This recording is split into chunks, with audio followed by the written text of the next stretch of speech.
Basil Rathbone and Nigel Bruce in the new adventures of Sherlock Holmes.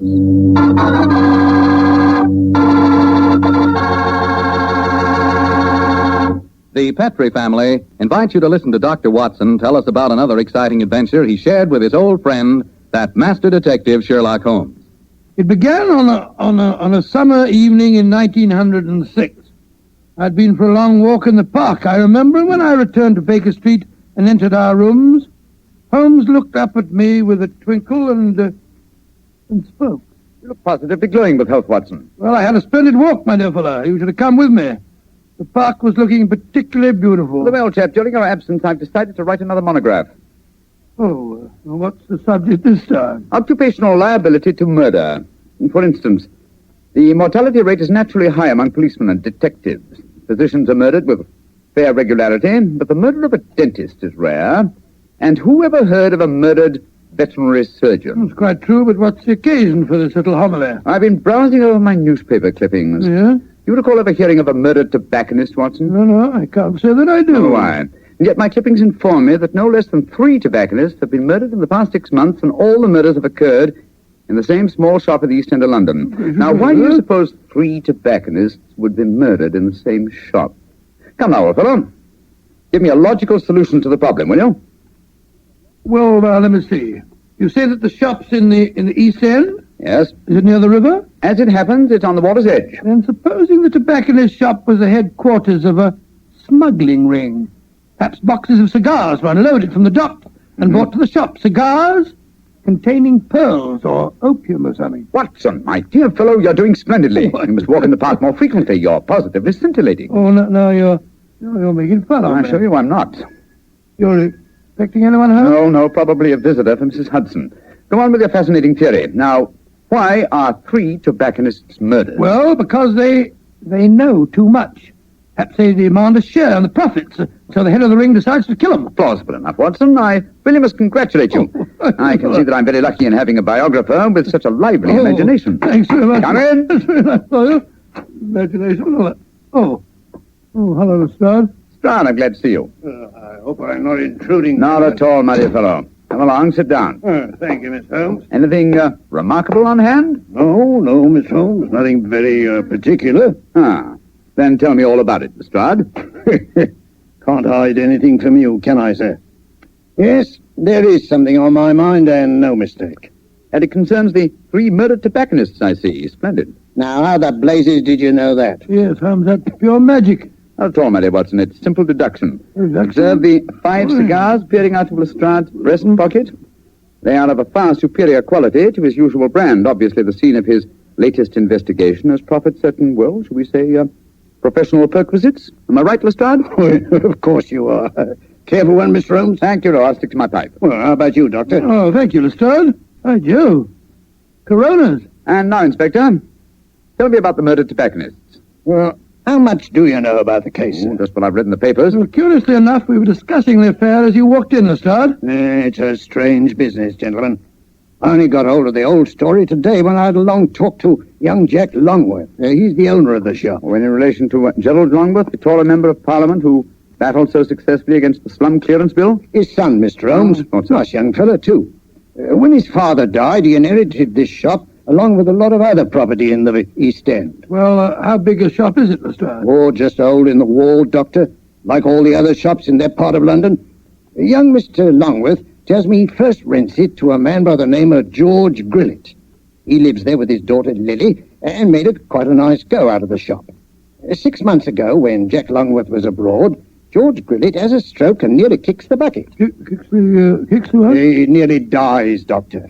Oh, kicks the bucket. I remember that. And then what happened, Lestrade? Well, while he's in the hospital, his daughter gives up the lease on the shop.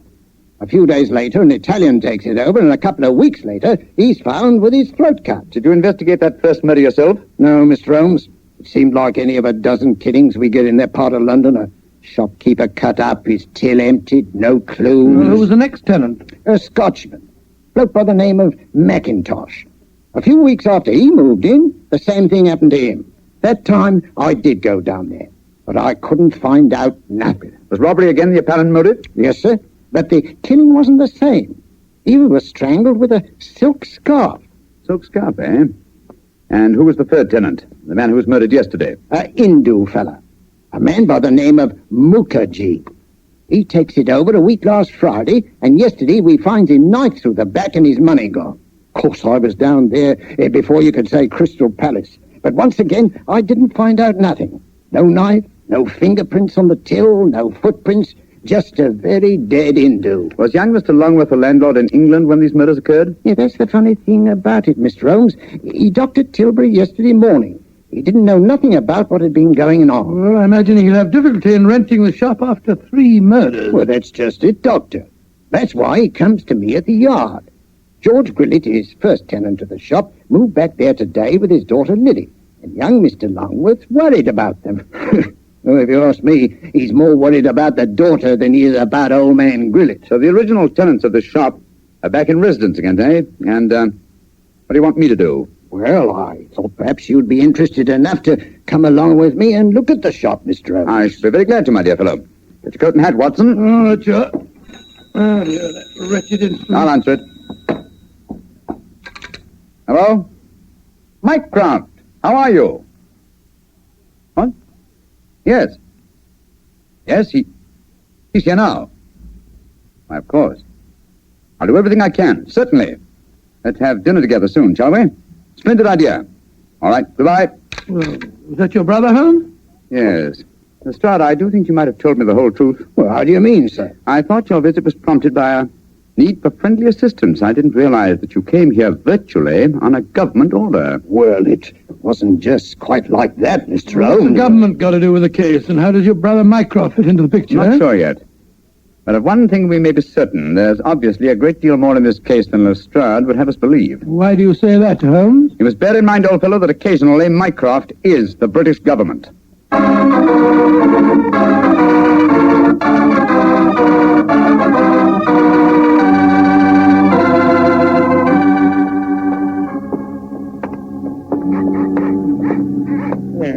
Nice part of London to take a walk in on a foggy night, ain't it, gentlemen?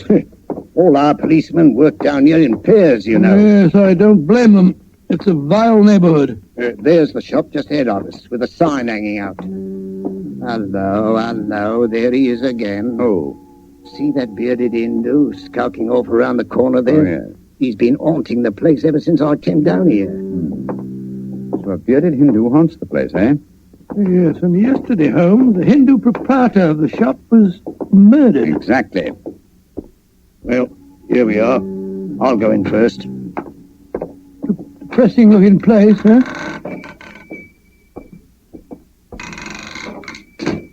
I'll be out in a jiffy. That's Lily, George Grillet's daughter. Helps him with the shop. Sorry to keep you wet. Oh, it's you, Inspector Lestrade. Yes, Miss Lily. I brought some gentlemen to see your father. This is Mr. Sherlock Holmes and Dr. Watson. Pleased to meet you, I'm I sure. do, Miss Grillet. How do you do, young lady? Is your dad home? No, Inspector, he won't be in till after dinner. Went down to the docks, he did, to see about some cigar shipments. Mr. Longworth's here. If you want to see him, we were just having some tea in the back room. Yes, I'd like these gentlemen to meet him. Jack, come out in the shop, Jack. What is it, Lily? Oh, Inspector Lestrade. And this must be Mr. Sherlock Holmes and Dr. Watson, I'm sure. How do you do, sir? How are you, Mr. Longworth? I'm very glad the inspector was able to persuade you to come down here, Mr. Holmes.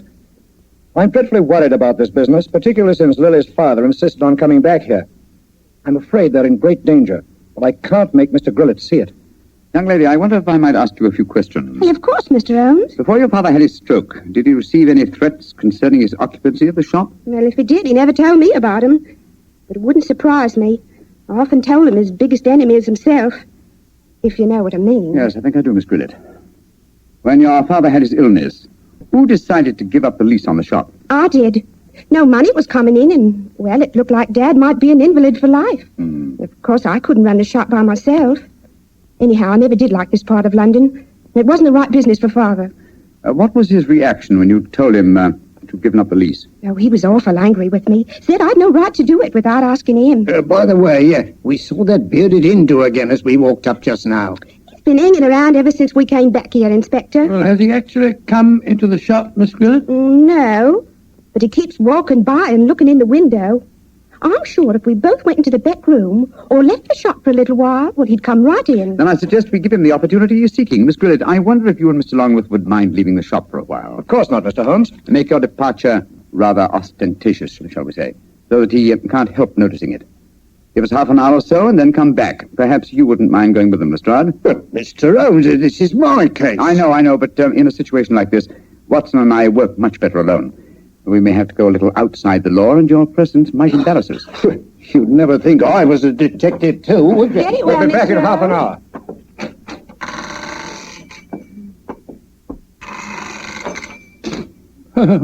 Poor old Lestrade. He gets very touchy as the years roll by. I blame him.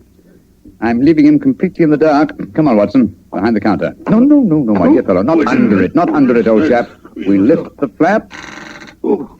So. Now I suggest we crouch down behind here. Come on, that's it. Have you got your revolver, Watson? Yes, it's in my pocket. Good. Meantime, make yourself as comfortable as these cramped quarters will permit. We may have quite a wait ahead of us.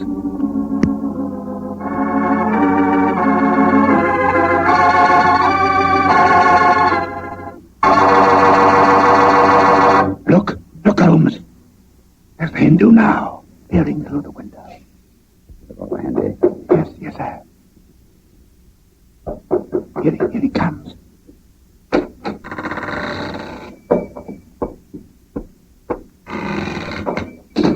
All right, Watson.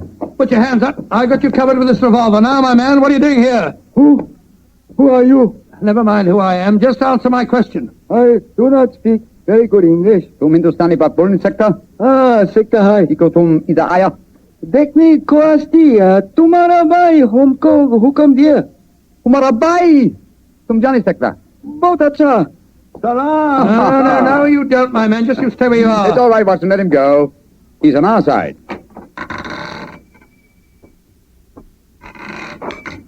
I wish you'd tell me what in thunder's going on. Who that man was and why you let him go. He's an investigator from the Foreign Office, old chap. Given his instructions by my brother, Mycroft. Mycroft? Yes, old fellow. When my brother fails to tell me all the facts concerning this case, I begin to think these triple murders have far greater ramifications than we ever dreamed of.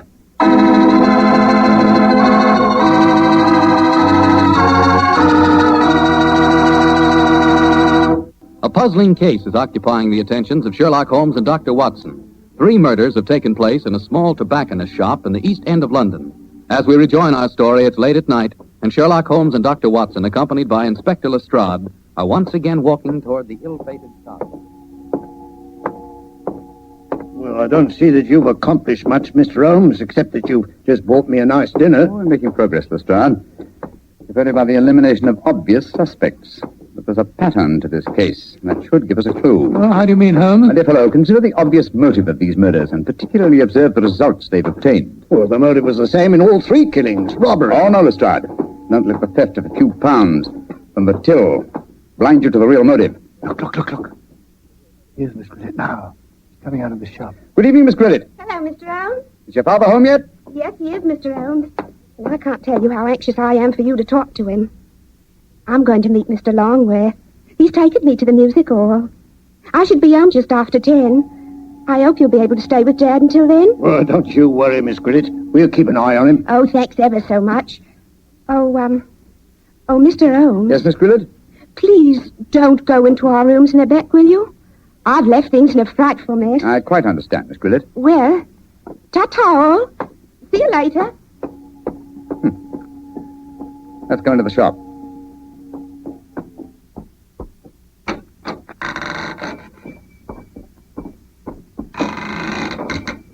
Oh, is it? Oh, it's you, Inspector. Yeah, these gentlemen, Mr. Sherlock Holmes and Dr. Watson. How do you do, sir? Good evening, sir. Good evening. Did you meet young Lily just now? Yes, she told us she was going out to the music hall with Mr. Longworth. Yes. I'm afraid we had quite a set to about that. A very strong-willed girl, Lily, very strong-willed. Am I to assume that you disapprove of your daughter's association with Mr. Longworth? Yes, of course I do. He's a top. He's got lots of money. Lily's so blind she can't see that he's up to no good. I'm pretty sure he's afraid I might find out what's really at the back of these here murders. And what is your theory, sir? Well, I'll tell you this in confidence. Got nothing to back it up now, you understand. There's been talk of widening the docks around here. That'd make property values go up, you see, of course. Well, young Longworth's been trying to buy up all the other shops along the waterfront here, but they wouldn't sell. If you ask me, he's had these murders done just to frighten people away so that he could buy cheap. Now, I'm not saying that he did the murders himself, you understand, but he planned them. Why, in these parts, it's easy enough any night to get a throat cut for a couple of quid. Yeah. That's why I'm glad you're here, gents. You see, I just got another warning. Warning? What do you mean it's a warning? Found this note slipped under that door there not 3/4 of an hour ago. Let me see it, please. Huh. What does it say, Holmes? I shall call on you at 8:30 tonight. You know what's good for you. You'll be waiting for me alone. Try any funny tricks, you'll go where I sent the rest of them. Well, that's obviously from the killer. Possibly. What's the time now? Look, it's 8:20. I was hoping you gentlemen would wait in our rooms back of the shop. You can hear what's going on in here, and if he tries any rough stuff, you can pop in and nab him. Just what I was about to suggest myself, Mr. Grillet. Either way, will you? Oh, yes. Just step behind the counter, gents. Now, through here. Here we are. Ain't exactly Buckingham Palace back here, but you can make yourselves comfortable, can't you, gents? Oh, don't you worry about us, Grillet. Oh, I better turn out the gas. If this bloke spots a light under the door in here, he might smell a rat. Now, there we are. Now, as soon as I see him coming in the shop, I'll knock twice on the door, like this. And that'll give you the signal that he's here. Is that right? Right, you are, Grillet. All right, now keep your ears open, gents. I may need your help. Where are you, Holmes? I can't see a thing. Over here, Watson. You know, I've got another theory why Jack Longworth might be at the back of all this. You listening, Holmes? Yes, I'm listening, old fellow. What is your theory? Longworth knows that Grillet doesn't approve of his having anything to do with Lily. So when he goes abroad, he leaves instructions to murder the tobacconist. The assassins don't know about Grillet having a stroke, of course, so they keep murdering the wrong fellow. Well, that makes very good sense, Doctor. What do you say, Mr. Holmes? Holmes. Holmes. Where are you? Oh, bless my soul, he's disappeared. No, I haven't. I was just exploring. Shh. The signal. There goes the front door. Somebody's come in. Oh, it's you. You know what I want. You know I'm here. We'd better go in. Right, Watson, listen. That's what I'll do. Hey, stick your hand on me. Don't you do that. Here, stop me. Help me. Help me. We've got to get in there at once. Open the door. Well, it's locked. Never mind that. Get your shoulders into it. Come on, help me. Come on, one more. Poor devil. He's been slashed with a knife. Grillet! Grillet! What, the killer got away? I'm going Now, after him. Lestrade, conserve your energy. Your murderer lies there. But that's Grillet. Of course it is. Search his pockets, Watson. I think you'll find a blood-stained knife. Let's have a look. Good Lord. Here's a razor in his pocket. It's covered with blood. You mean to say that he slashed himself? Let us slip the handcuffs on him, Lestrade. While he's still play-acting, he may be more difficult to handle when he realizes the game's up. Take your hands off of me. Come on, quick. Come on, yes, come on. Very neat, Lestrade. Yeah. Well, now that I've knocked a wounded man out cold, perhaps you'll tell me what's going on, Mr. Holmes. Yes, I'm completely in the dark, too. Oh, it's very simple, really. Grillet has just staged a fake attack on himself. Fool us into believing that someone else is the murderer. Yeah, but the threatening note he received... Composed by himself for the occasion. Yes, but we heard voices. We heard the shop door open. We heard Grillet talking to himself. And as for the shop door, that's how he gave himself away. Well, how do you mean, Mr. Holmes? Whenever the shop door opens, there's a bell that jangles. You will notice, so. Yeah, that's right, there is. There was no bell jangle when we were in the back room. Grillet got us in there, locked the door on us unobtrusively, and staged his little drama. Yes, but we heard the door creak open and close, Mr. Holmes. The creak of this flap in the counter would sound exactly the same, my dear fellow. Now listen. Yes, but why, Holmes? How did you spot that Grillet was a man? It was obvious from the beginning that since nothing had changed about the shop except the ownership, that the attackers were directed against any tobacconist who was not Grillet himself. Of course, his daughter, Lily, obviously knew what was going on. Well, I don't see how you figured that one out, Mr. Holmes. Every remark that she made showed that although she loved her father, she knew his failings. In any case, she gave me the final clue. Well, what clue was that? In very pointedly asking me not to go into the back room of the shop. Of course, she meant the reverse of what she said. I followed her advice when you were explaining your theory to Lestrade. Well, what did you find, Mr. Holmes? Miss Grillett had obligingly left a secret door open, a door leading to a passageway that seemed to go down to the waterfront. We'll examine it more thoroughly in a minute. Yes, but I still don't understand Grillette's motive, Holmes. Neither do I, old chap. No, I suspect that from the interest of the Foreign Office in the case, this shop has been the headquarters of an espionage ring. I'm afraid the final answer to that question will have to be given by someone else. Oh, who, Holmes? By my elder brother, Mycroft. Humiliating, isn't it, Watson?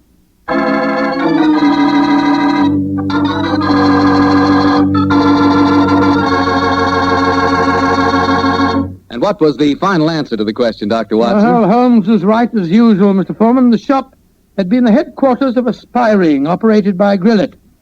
And many international criminals had been smuggled into England or foreign ships moored up the river. And did Mr. Grillett hang for his crime? No, he didn't, my boy. Before he came to trial, he had another stroke and he died. Probably just as well for his daughter's sake. Oh, his daughter. Yes, a lovely girl. Did she marry Longworth? Indeed she did. As a matter of fact, I danced at her wedding. It was a very wonderful wedding reception. You would have been there yourself, Mr. Foreman. In fact, you'd have liked it very much. They served a pretty good wine. And now, Doctor, do you feel like giving us a hint about next week's story? Yes, I do. Next week, Mr. Foreman, I'm going to tell you a strange adventure that happened to Holmes and me in the West End of London. It concerns the death of a famous actor who was portraying the part of an equally famous man, Sherlock Holmes. Thank you, Doctor. See you next week.